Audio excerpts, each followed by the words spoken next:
ઓમ નમો નારાયણ. હું અરુણાબેન પી ગોસ્વામી સુરતથી તમારું સ્વાગત કરું છું અરુસ કિચનમાં. તો આજે આપણે બનાવશું કારેલાની છાલના મુઠિયા. તો એના માટે મને એક કમેન્ટ આવી હતી શિવરાજસિંહ સરવૈયા. તો એમને કીધું હતું કે માસી કારેલાની છાલના મુઠિયા બનાવો એમ. તો આજે આપણે બનાવશું. તો એના સારું આપણે આ 500 ગ્રામ કારેલા લીધા છે. તો આની આપણે ખાલી છાલ જ વાપરવાની છે. તો આ રીતની થોડીક વધારે છાલ હોય એવા કારેલા લેવાના.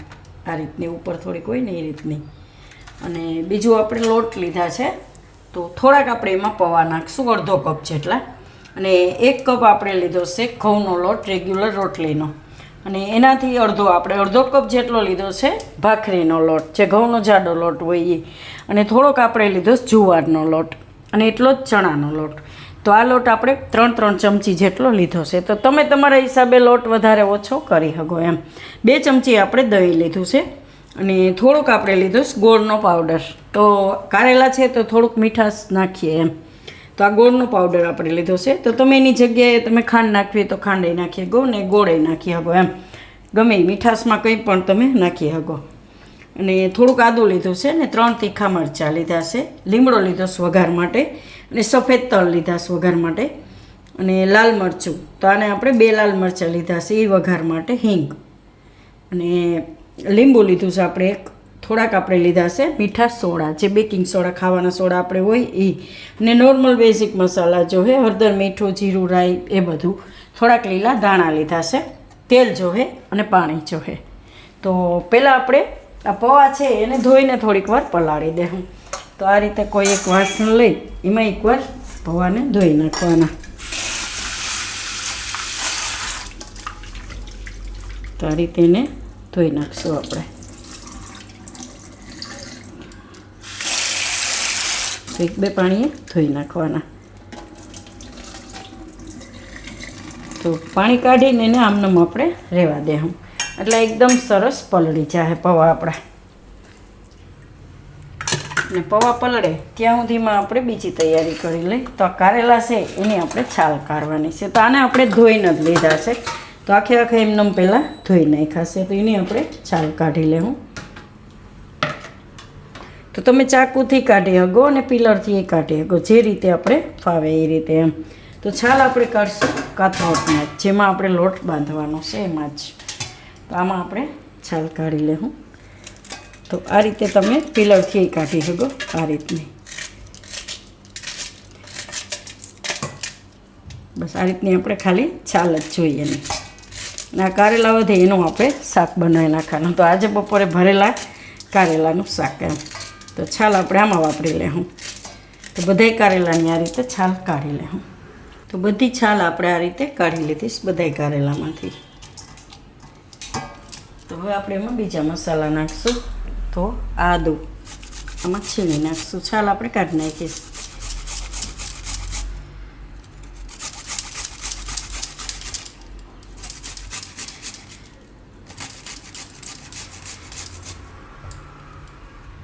આ રીતે આપણે એમાં આદું તમે તમારા ટેસ્ટ પ્રમાણે નાખી શકો એમ. તો આને આપણે કાઢી લેવું.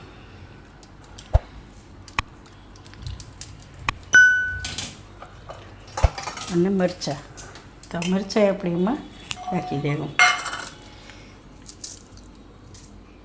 આ રીતે થોડાક ઝીણા ઝીણા.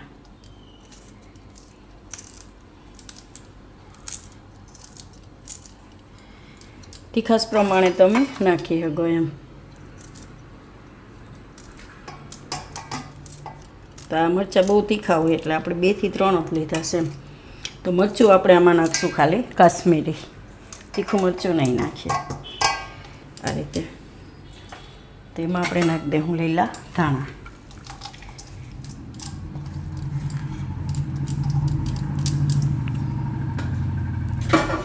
અને આ ગોળનો પાવડર. તો ગોળનો પાવડર તમને કોઈ પણ દુકાનવાળાને ત્યાં મળી જાય. તમે અત્યારે બધી દુકાનવાળા રાખે જ છે. તો એમ કહો કે મને ગોળનો પાવડર જોઈ તો મળી જાય. અને આ પૌવા આપણે એકદમ સરસ પલળી ગયા છે. તો હવે આ પૌવા નાખી દઉં આપણે આમાં.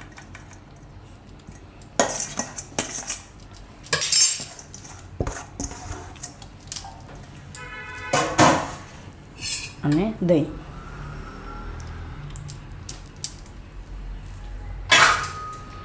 હવે નોર્મલ મસાલા, તો થોડીક હળદર નાખશું અને ધાણા જીરું થોડુંક, મીઠું સ્વાદ પ્રમાણે અને લાલ મરચું. તો લાલ મરચું આપણે ખાલી કાશ્મીરી જ નાખશું આ રીતે, કેમ કે આપણે એમાં તીખા મરચાં વાપર્યા છે એટલે લાલ મરચું આપણે આ જ નાખશું 1 ચમચી જેટલું એમ. હવે એમાં આપણે નાખી દઈશું તેલ, તો 2 થી 3 ચમચી જેટલું આપણે તેલ નાખીશું.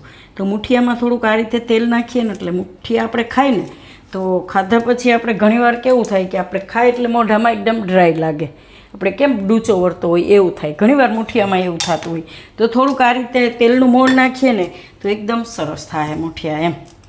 તો હવે આમાં થોડાક સોડા અને લીંબુ,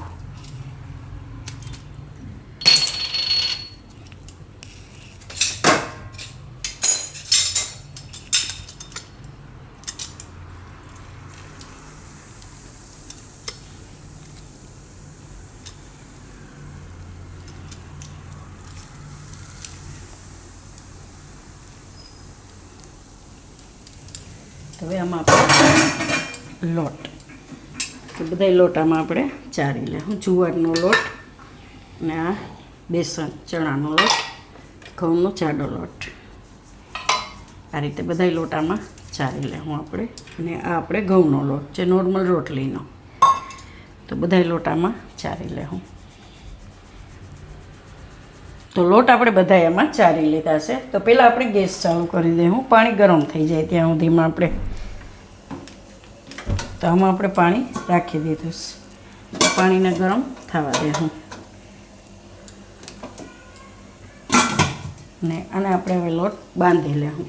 તો આમાં આપણે 1 વાટકી પાણી લઈ લેવું, જરૂર પ્રમાણે પાણી નાખીશું. પહેલાં આપણે પાણી એમાં નહીં નાખીએ, પહેલાં એમને બધું મિક્સ કરી લેવું એકદમ સરસ, કેમ કે આમાં આપણે બધું નાખ્યું છે તો આમાં પાણીનો ભાગ છે જ, એટલે તરત પાણી નહીં નાખવાનું. પૌવા પલાળેલા છે, પછી દહીં છે અને છાલમાંય પાણીનો ભાગ હોય, એટલે તરત પાણી નહીં નાખવાનું. પછી બધું મિક્સ કરીને જરૂર પડે તો થોડુંક પાણી નાખવાનું. પહેલાં આ રીતે બધું ભેગું કરી લેવાનું. તો મુઠિયા તો આપણને ભાવતા જ હોય બધાને એમ, તો ગમે ત્યારે તમે બનાવી શકો, સાંજે બનાવી શકો. તો આ રીતે આપણે બધું ભેગું કરી લેવાનું. હવે થોડું થોડું પાણી લઈ લેવું, ખાલી હાથમાં લઈને જેમ આ રીતે, એકાયરે ઝાઝું નહીં નાખવાનું, થોડું થોડું લઈને મિક્સ કરીને લોટ બાંધી લેવાનો.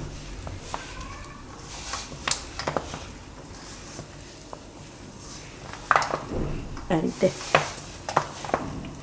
ને જો તમારે પૌવા ન નાખવા હોય ને એવું લાગે કે ઘરમાં ભાત પડ્યા છે તો ભાતે નાખીએ હગો પૌવાની જગ્યાએ એમ. ખીચડી પડી હોય તો ખીચડી નાખીએ હગો.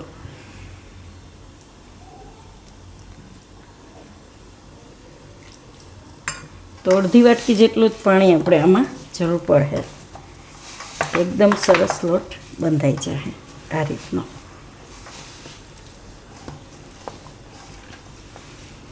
તો બધું આપણે ભેગો કરી લેવું.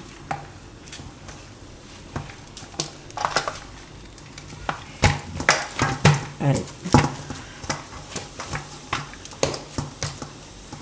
અને આ પાણી આપણે ગરમ થઈ ગયું છે, તો આમાં આપણે થોડુંક તેલ લગાવી લેવું.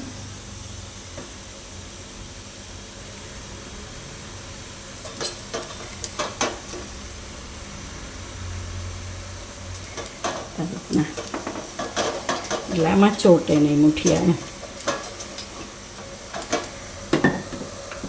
તો હવે આપણે આમાંથી મુઠિયા લઈ અને એમાં મૂકી દઈએ. તો આ રીતે હાથમાં લઈને મુઠ્ઠીઓ વારી લઉં આ રીતના. તો આને બાફવા મૂકી દેવું. તો આને લોટ રાખવાની જરૂર નથી, આપણે તરત જ લોટ બાંધીને એમાં મુઠિયા મૂકી દેવાનું. તો બધા આમાં મૂકી દેવું. પાણી એકદમ સરસ ઉકળી ગયું છે.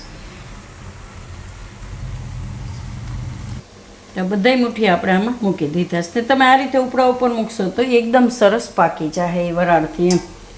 તો આને આપણે હવે ઢાંકીને ચડવા દે હું લગભગ 10 થી 12 મિનિટ.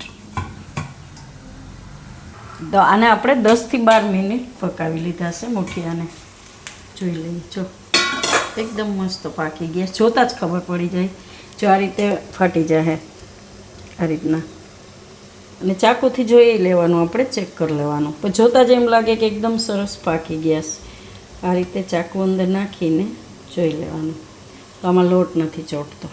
જો તો મુઠિયા પાકી ગયા છે એમ. તો ગેસ બંધ કરી દે હું, અને આને આપણે ઉતારી લેવું, બહાર કાઢી લેવું.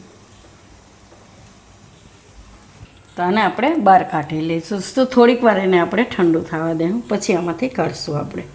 આ જે ઉપરનું હતું એ સાઈડમાં થોડુંક પડી ગયું હોય તો ચોંટી જાય એમ. તો આને થોડાક ઠંડા થવા દેવું આપણે. તો મુઠિયા આપણે ઠંડા થઈ ગયા થોડાક, એટલે થોડીક ઠંડા થાય ને તો આમાંથી આરામથી ઓલા થઈ જાય, ચોટે નહીં એમ. આ રીતના. તો આને હવે ટુકડા કરી લેવું. તો આ રીતના આપણે જે સાઈઝના ટુકડા કરવા હોય એ રીતના એમ. તો આ રીતના આપણે ટુકડા કરી લેવું. બધાય એકદમ સરસ થઈ ગયા છે. તો તેલ પહેલાં ગરમ મૂકી દઈએ, એટલે ટુકડા કરી લઈએ ત્યાં તેલ આપણું ગરમ થઈ જાય એમ વઘાર માટેનું. તો કઢાઈમાં આપણે તેલ નાખીશું 1 ચમચા જેટલું. તો તેલને ગરમ થવા દેવું. તેલ ગરમ થાય તો આપણે આ થઈ જાય એમ. તો આપણે બધાય આ રીતે ટુકડા કરી લીધા છે. એક ખાઈને જોઈ લો કડવું લાગે છે કે નહીં એમ. એકદમ મસ્ત સોફ્ટ થઈ ગયા છે. જો જે કડવાશ નથી આવતી. ગમે ને તમે કહો ને કે આ કારેલાની છાલ ના હે તો વિશ્વાસ નહીં કરે એમ. આનો વઘાર કરશું આપણે.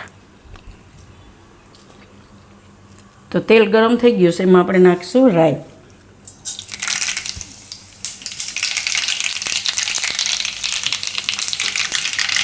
અને જીરું. ગેસ ધીમો કરી દે હું, અને આ સફેદ તલ અને લીમડો અને મરચાં અને આ હિંગ.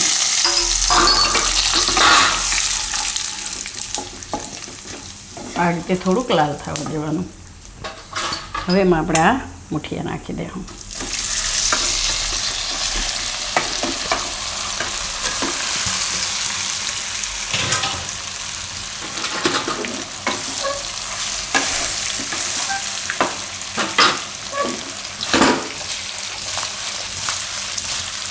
આ રીતે મિક્સ કરી દેવાના. જરાય એટલે જરાય કડવા નથી લાગતા એમ. બહુ મસ્ત લાગે છે ખાવામાં.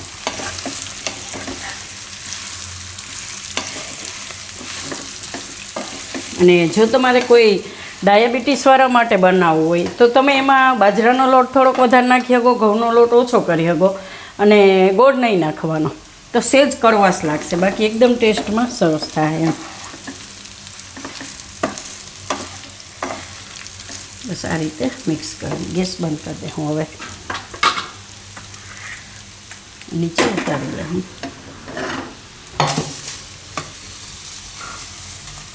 તો આને આપણે હવે પ્લેટમાં કાઢી લેવું.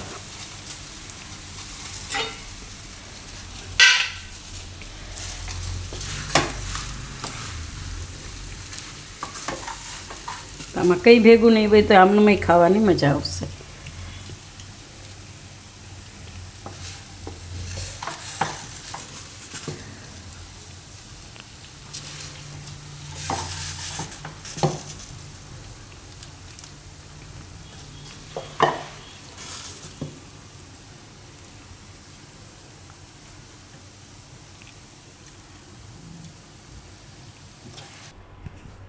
તો તૈયાર છે આપણા કારેલાની છાલના મુઠિયા.